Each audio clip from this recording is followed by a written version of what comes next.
বৃষ্টিতে চট্টগ্রামের নিচু এলাকার জলাবদ্ধতা সৃষ্টি হয়েছে। এ নিয়ে বিস্তারিত জানাতে নগরীর চকবাজার এলাকায় আছেন রিপোর্টার শফিকুল আলম। সরাসরি যাচ্ছি তার কাছে।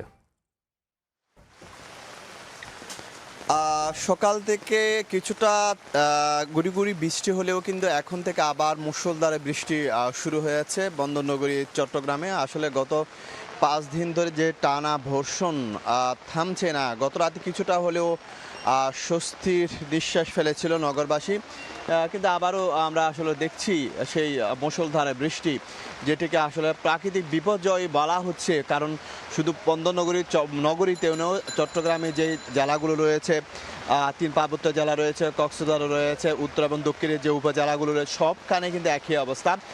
এবং বিশেষ করে উত্তর এবং দক্ষিণ জেলার পাহাড়ি ঢলে বিভিন্ন গ্রাম প্লাবিত হয়েছে, বিভিন্ন নদ নদীতে পানি বেড়ে গেছে। বন্দরনগরীর কথা বলতে গেলে যে আসলে যে বিভিন্ন নিচু এলাকা, বিশেষ করে চকবাজার, কাঁঠালগঞ্জ যে নিচু এলাকায় জলাবদ্ধতার সৃষ্টি হয়েছে, সেই জলাবদ্ধতার কারণে মানুষটা কিছুটা বিপাকে পড়েছেন সকাল থেকে বের হয়ে মানুষ। কারণ গতকালেও কিন্তু পানিবন্দী ছিল। যদিও সিটি কর্পোরেশন সহ যে সিরিয়া এবং নানা সংস্থার পক্ষ থেকে কিন্তু বিভিন্ন নজরদারি রাখা হচ্ছে, প্রধানমন্ত্রীর পক্ষ থেকেও কিন্তু সেই মনিটরিং করা হচ্ছে আসলে জলাবদ্ধতার কী অবস্থা। কিন্তু জলাবদ্ধতা এতটাই, অর্থাৎ পানি এতটাই বেড়ে যাচ্ছে, অর্থাৎ বৃষ্টি এতটাই বাড়ছে, যেটি গত 50 বছরের ইতিহাসকে ছাড়িয়ে গেছে। যেটি গত পরশু 412 মিলিমিটার বৃষ্টিপাত হয়েছে, যেটি গত 50 বছরে এরকম বৃষ্টিপাত হয়নি।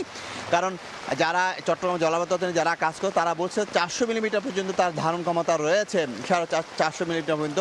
কিন্তু এর বেশি হলে কিন্তু এই সড়কগুলোতে, এই নালাগুলোতে পানির ধারণ ক্ষমতা থাকে না।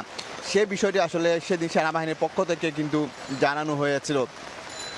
তো সব কিছু মিলিয়ে যেটি দাদা, একদিকে বন্দরেও কিন্তু গতকালকে বিভিন্ন জাহাজ বহিরঙ্গের ওঠানামা, পণ্য ওঠানামা বন্ধ রয়েছে, এবং ফ্লাইটও বেশ কয়েকটি বন্ধ রেখেছে। এবং সবচেয়ে বড় উদ্বেগের বিষয়টি হচ্ছে পাহাড় ধস। অর্থাৎ পাহাড় ধসে গত 3 দিনে শুধু চট্টগ্রামে 3 জনের প্রাণহানির ঘটনা ঘটেছে, গতকাল মেহেরগঞ্জে 1 জনের ঘটনা ঘটেছে। কারণ এরকম মুষলধারে বৃষ্টি হলে যেটি বড় সমস্যা হয়, সেটি হচ্ছে পাহাড় ধসের ঘটনা ঘটে। তো এই ছিল আমার কাছে চট্টগ্রামের যে জলাবদ্ধতার সর্বশেষ তথ্য। আবারও কিন্তু মুষলধারে বৃষ্টি শুরু হয়েছে। সরাসরি যুক্ত ছিলাম চিটাগং থেকে।